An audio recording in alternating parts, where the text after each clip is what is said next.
morning sa inyong lahat. Ay, good morning, good morning. Man, Diyos ko. Unat-unat tayo.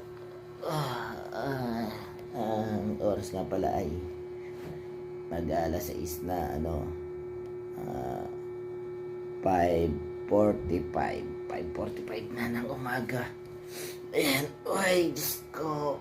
Good morning sa Diyos. At pinagpala pa rin tayo ngayong makagising. Ayan.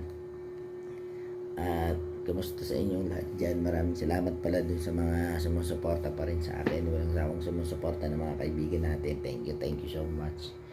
And then,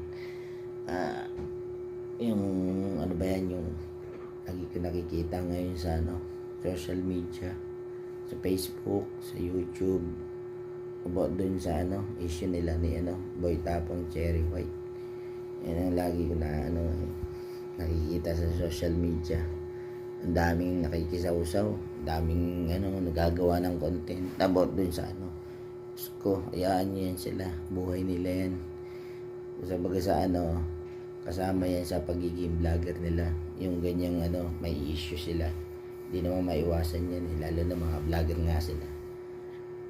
Ayan, kaya kung ako sa inyo, na kayo makisawsaw, ayaan nyo na lang sila. Kung saan sila masaya, panoorin na lang natin yung mga vlog nila. Ayan lang, maraming salamat sa inyo and magandang umaga. Ayan magliligpit ako maya lang pagbangon ko. And bye bye.